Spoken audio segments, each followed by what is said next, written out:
I'm in the club, girls is looking good, bodies is out, I'm on them, they on me, they talking to me a specific way, they acting a way, people drunk. After the club, you know how it go down. You know what's gonna go down, right? It's already on my mind. Well, I understand why I shouldn't be in the club like this, because if I'm trying to stop this, then why am I going over here where it looks like that and where I used to always do that specific thing or get that sexual feeling from? I need to stay away from this, right? Because this ain't doing nothing but pulling on my spirit to go back to the thing that I used to do. How to start abstaining from sex until marriage. You want to know how to start abstaining from sex until marriage? Well, guess what? I think I can help you with that because I've been on this journey, this abstaining from sex until marriage journey since 2013. That's when I started this journey. Well, actually, that's when I started to think about this journey, but I actually didn't start until February 24th, 2014. But again, it's a journey because I've slipped on this journey, right?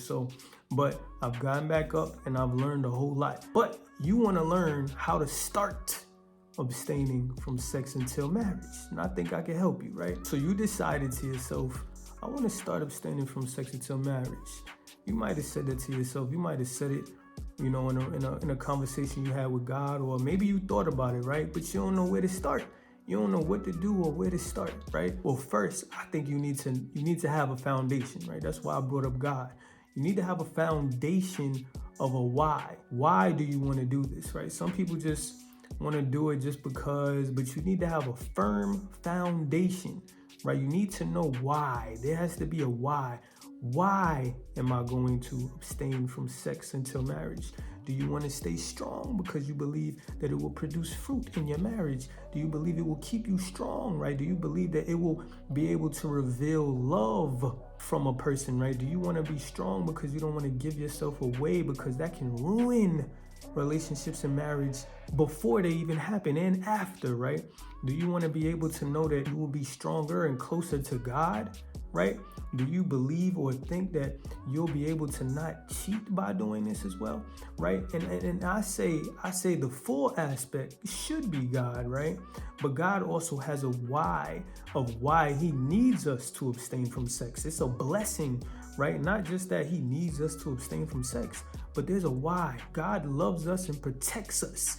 So abstaining from sex actually provides a whole lot of protection for you and your spouse and relationship, right? It protects you from others outside. It protects the enemy from getting in. It gives you a lot of spiritual strength, a lot of mental strength, a lot of physical strength as well, right? It does a whole lot. It blesses you. It teaches people how not to cheat also, right? Because it keeps you away from that thinking, and it also teaches you about yourself. So why needs to be a foundation. You need to talk to God. You need to figure out a why, right? Because sometimes you're going to feel weak. Sometimes you're going to feel weak and you might even slip up. But let's say you feel weak or you slip up, right? Because I'm not going to say it's not going to happen. It happened to me. Some people are strong and can, stay strong the entire time, but you need to be prepared beforehand, right? This will keep you from not going back, right? A why will help you get back up. A why will help you get back up and get back on the path of doing this. But if you don't have a why, you might feel down, you might feel hurt, you don't know what to do. But when you have a why, it'll pull you back up, it'll strengthen you, and it'll help you get back rolling and help you to get back to what you're doing, okay? So I say have a firm foundation if you want to learn how to abstain from sex before marriage. The next thing is, for one, I ain't actually do this, but I do suggest people write this stuff down, right? Make a plan, goals, all that, everything that you're going to do in order to get to this thing, in order to be sustainable, in order to be able to walk this path. You might need to write down things that you're going to do, because I didn't know, right? A lot of people may not know. That's why I'm making this video. You may not know exactly what to do. So I'm gonna share the things that I learned and the things that I did that helped me. Also, on this journey of abstaining from sex until marriage, you need to understand that this is a time where you'll be getting closer to God and you'll actually be getting closer to yourself. This is a time of discipline. You're gonna be gaining a whole lot of discipline, a whole lot of strength, a whole lot of spiritual strength. You're gonna learn so much about yourself and God that you never knew before, because now you gotta learn to restrain yourself. Now you gotta learn your weaknesses and your strengths. Also, during this time of abstaining, You got to be prepared. This is why I'm bringing this up. You got to understand the devil got a hit out for you, man. Now that you told yourself, like, nah, I'm not having sex no more. Nope, I ain't doing none of this stuff no more. That's going to lead me to this. The devil got a hit out for you. He's going to be testing you and tempting you because he wants you to fall. He wants you to go back to doing what you was doing. He wants you back over there with him. He wants you to be fleshy. He wants you all messed up. He wants you to go towards your emotions and things that makes you feel good sexually and sensually, right? He wants you to do what the world is doing. He wants you back over there with them. So he's going to be trying everything. So this is why you got to create boundaries and perimeters and everything that you need to have set up before starting and understanding it's going to be a process and it's going to be hard. First off, you're going to need to remove yourself from the people that you was having sex with, the people that you was sensual with. You got to remove them, yo. You're going to have to remove those people. That's what I did, right? You're going to need to, if you had sex with somebody and you think that they're your friend and all that, nah. You might need to remove them because people remember sex, right? Sex before marriage is a sin, right? So it's like a mind thing. It goes into your mind. So when that person's around you, they're going to be pulled towards that. You're going to have thoughts about that, especially if you're making this choice now. The devil definitely going to have it coming up, right? He definitely wants you. So you got to try to figure out a way to remove yourself from those people, man. Create a distance or cut them off, right? If you got situations or in situations with people that you did that with, you might need to cut that off, right? Because you need to keep yourself strong and you need to understand that your relationship with God is actually stronger than the person or more important than the person that you was having sex with. Is God more important or are they more important? And you got to remember the Bible says flee from temptation, right? That means don't get near it. So if you was near it before, now you got to figure out how not to be near it. So you got to remove it from your life, man. God don't want you getting close to it, right? He wants you to stay away. And this is the beginning process. So this is why you might need to cut it off, right? Because you're not as strong as you would be because this is your beginning. You're actually weaker now. You're trying to become strong. You're trying to discipline yourself. You're trying to set everything up so that you can learn how to stay away from this thing that was hard for you to stop doing. So I would say don't be in no intimate settings or situations with people, right? Like no sleeping over. You know what I mean? Like, no, you might not want to be sleeping over with nobody. I would say not to be sleeping over with nobody, not to be all lovey-dovey, not to be all, extremely affectionate with people, going on these, I would say to not even date. That's what I would say. I would say to relax right now, right? Like, if you're thinking about dating, this ain't a dating season right now. This is a God season. Date God right now, right? Don't be dating these people right now because you're going to have a moment where you're weak. The devil is going to tempt you in those situations, so stay away. And you definitely got to make sure that you limit that physical touch because that physical touch should, have you feeling away. Whatever it is that you know your weakness is, because during this time, you got to learn your weakness. I would say definitely ask God too.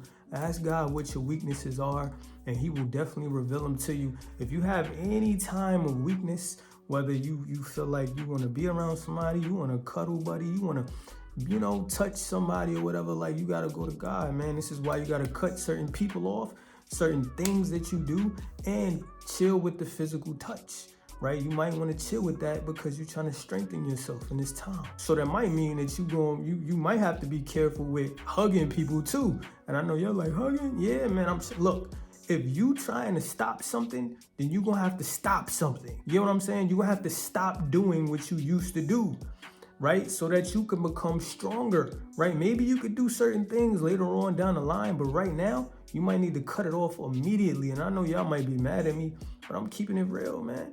Keeping it real. Like, you're going to have to do this in the moment because you're strengthening your mind. This is a mind thing. You're reprogramming your habits right now. And if you got a desire for sex, how you think you're going to get rid of that desire unless you cut something off? The devil is stronger than us in the world. He knows your appetite. He knows what you like. Right? He knew what Eve and them liked, right? He knew what Adam and Eve and them wanted. He made it look good. It said that it looked good to her, right? And she wanted it. So if you know the devil is going to tempt you, then you might need to cut that thing off so that he won't tempt you with it, right? If you used to eat donuts, then you need to stop going to the donut shop. That's just an example. If you used to eat donuts and you want to stop eating donuts or stop eating sweets, then don't just stop eating the donuts. Don't go near the donut shop. Your friends go to the donut shop, so what? Don't go with them. Why? Because you know it's your weakness and you know that you're trying to stop it. So you gotta cut it off. Don't go near the donut shop, because if you go near the donut shop, guess what's gonna happen? You'll have thoughts. You might even have pictures. You might even start to have flashbacks of donuts. And remember, like when you drove by and the smell and all of that, that's what happens. And sin is worse than that. Sexual sin is worse than that. So yes, cut it off. Cut things off that you would do. Cut every person and everyone off that would definitely cause that issue. I'm gonna tell y'all something I did. When I first started to do it, I was like, yo, I ain't going to no place where women are. Y'all might think I'm bugging out, but I said that. I said, yo, I ain't going nowhere where women are. I remember people was like, yo, come to these Bible studies. I was like, women there? They was like, yeah. I was like, nah, I'm good. It was like, yo, come over here. I was like, nah, I'm good. Because they didn't understand at the time, right? They might have been looking at me crazy, but they didn't understand at the time that I'm trying to stay strong. So I have got to get rid of this, right? I want to be strong. I want to be able to be by myself. I want to be able to not fiend for the opposite sex. So let me cut it off. And now I got to deal with myself in this process, right? I got to deal with the pain. It's kind of like an addiction, right? When you're addicted to something and then you stop that thing, right? Not just wean off, but you stop. I actually kind of weaned off because it took me a few months. That's another thing. It might take you a little while, but you got to keep going, right? I failed like 3 times because I remember I started in August is when I said I was going to do it. And I ain't stopped until February, right? So it took me a few months. So it might take you that time, but you got to get off of it so that you can break the addiction. Now I don't got no addiction, right? I don't got no addiction. And yes, I did fall again after like a year and a half. And I'm gonna be honest with y'all, I fell again in 2016 in June, but I stopped again. Right? So I'm strong. And I done had weak moments, right? And I done did bad things, man, where I've had to get back up. You get what I'm saying? I definitely had it. But at the end of the day, regardless if I fail, I got back up. And that's the point here. It's a journey. God ain't gonna be mad at you or hate you or think that you are a liar. If something bad happens, he knows you're in the world. He knows that you're getting tempted. He knows that you might feel weak sometimes, but he wants you to get back up. Get back up. Don't give up. I'm not giving up. That's why I'm making this video, right? Because I ain't giving up. And God gave me this information so I can give it to you. I felt terrible when I failed that time, man. Like literally terrible. And I got back up and I was like, God, help me see the good in this. Because God said to thank him for everything. So how I'm going to thank him for this? But God was like, look, man, now you can help somebody who fell. Boom. I'm like, oh, wow, that's true. Other people fell, right? Before that, I didn't fall. When I stopped, before that, I didn't fall. So how could I help somebody who did fall? But now I can. Right? I can show y'all the love. I can show y'all that it's possible. I can show you that you don't got to give up. You get what I'm saying? So we got to make sure that we doing these things, man. And this is a process. This is what I do. This is what I've done. And it helps, man. It strengthens us. So another thing I would say, be careful with how you communicate, man. Because even communication, flirting, talking crazy, talking sexual, you get what I'm saying? Those things are sensual. Those things lead to other things. You know what the devil like to do? He like to trick us with the small things, thinking that they can lead to something else, right? No, it can. And if you weak right now, then you might need to stop kissing. You might need to stop hugging. You might need to stop communicating with certain people and communicating in certain ways. And you need to make sure that other people are not okay with communicating with you that way. So you need to make it visible. You need to give people vibes that you not with that. Like, don't even try me. You know what I'm saying? Like, make them see that you not playing around. Like, don't even try me like that.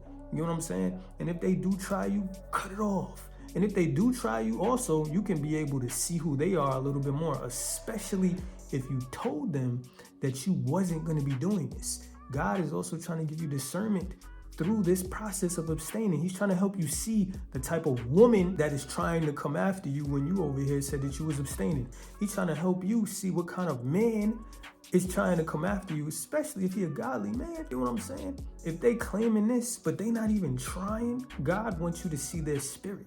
When you stop having sex, do you not know how much discernment you get to see. God opens your eyes wide. He helps you see yourself more, and he helps you see other people's spirit. He's trying to protect you and give you a lot of discernment and a lot of spiritual strength and keep you close to him and pull you closer to him and help you see the benefits of why abstaining from sex until marriage is a great thing and how much it'll bless your relationship later. But you got to be able to try. You got to be able to get on this path to see it. Another thing that I'm going to say is don't go to specific places, man. That's what I did, man. So if you in the club, man, I'm going to just say it like I don't think you should be in the club. Because think about it, you in the club, people looking a specific way, they looking and acting sexually, got their booties on each other, look like they humping each other, people drinking where you won't be able to stay sober-minded. It's a lot of dry sexual activity, and sometimes it's sexual activity in the club, but there's things that are sensual to happen in the club, right? Even the songs, right? And I ain't trying to be super spiritual, but I want you to know, like, the songs is causing us to do that in the club. And a lot of people know, man, what we want at the club and after the club. Like with me, I knew what would happen after the club. I know I wanted to smash something after the club, right? I'm in the club, girls is looking good, bodies is out, I'm on them, they on me, right? They talking to me a specific way, they acting a way, people drunk, they not, you know what I mean? After the club, you know how it go down. You know what's gonna go down, right? It's already on my mind. And I used to live like that. So when I'm trying to stop, if I go, and matter of fact, I did do this. When I stopped, I went to the club again with my friend. Guess what happened? I immediately started to think about in the past, how I'm gonna try to get a girl to the crib now. Like, I immediately started to think I want something to smash. And this is when I was like, I understand why I shouldn't be in the club like this. Because if I'm trying to stop this, then why am I going over here where it looks like that and where I used to always do that specific thing or get that sexual feeling from? I need to stay away from this, right? Because this ain't doing nothing but pulling on my spirit to go back to the thing that I used to do, right? That's a fact. So you might have to stay away from specific places, man. Like strip clubs either. You don't need to be in no strip club. You definitely don't need to be in no strip club. I'm gonna just keep it a stat. But the clubs, the strip clubs, or any other places where it can cause you to be a way, where it can cause sexual feelings and sexual sensations and all these other things, you might need to stay away from that and be careful with the alcohol, man, because that'll definitely be a puller, right? The devil will definitely use that to pull on you to get you to do sexual things or to do things that you don't have no control of because you're not sober-minded. And you got to remember, Paul talked about staying sober-minded. This is how you allow the spirit to work in you. But if you're not sober-minded, if you're not sober, then something else has control over you and something can cause you to fall. Also, you might need to be careful with the things that you're watching on TV. And I say that because of me, man. When I watch stuff on the TV, my mind go right back to certain things, right? So you might need to be careful what you're watching on TV. With me, when I was in relationships during this time, man, I'll be looking at like if it's rated R, if it's rated this, I'm looking at what the rating is, what it says in the rating, if it's sexual activity, any of that stuff. And I try to stay away from it. And people might think that's a lot, but at the end of the day, man, it gets into your mind. Even on social media, man, scrolling, you wasn't even thinking about somebody's body or sex, and the next thing you know, you see somebody who's naked. Next thing you know, you see somebody who's naked, and it affects you. It gets into your mind, and now you start to think like that. Also, when you're dating or when you get back to dating, when you finally get back to dating, I think it'll be beneficial to be with someone who actually is on the same journey as you, right? You definitely would want to be with somebody who's actually on that journey. I don't think that people should be trying to pull people into that, right? Or I don't believe it will be beneficial to have someone who isn't doing that same thing and to think that you'll be able to stay strong or to think that they'll be able to stay strong. Like that person, if they said I'm gonna do it for you, that's not a good thing in my eyes, because I feel like, and I truly believe that they need someone stronger. They need something that is stronger than you, something that is stronger than them, that's going to keep them strong during that journey, because you want someone who is going to help you to be stronger, right? Someone who can be your strength when you feel weak, someone who can be an accountability partner for you. You don't want somebody to just come into a relationship with you and they're just like, oh, I'm not going to do it for you. This person ain't had no practice. This person ain't thought like you. how can they immediately stop doing what you already been practicing? How can they just stop doing that for you? It's not even a part of their agenda. It's not a part of something that they have that they want to live in their life. So I think it's best to be with someone or to date someone who is walking that same path. Therefore, they can give you ways to stay strong, or they can help you, or you both can go to God, or they'll have friends and you'll have friends. That's another thing. Make sure that you got friends that's walking this journey with you as well, because you won't feel alone, and you'll have accountability partners and people there for you when you feel weak, or to keep you strong and to keep you excited about this, right? Even if they are feeling weak or they may have failed, then you're there to help lift them up, right? In times of weakness or situations that we're going through, we need to be around people who are gonna help us, man. You know what I mean? And we need to be there for them so that we can help them. So I think it's best to make sure that you're with somebody or dating people or making it known to people when you're dating that you're abstaining, right? And not just choosing people because you want to be with them, right?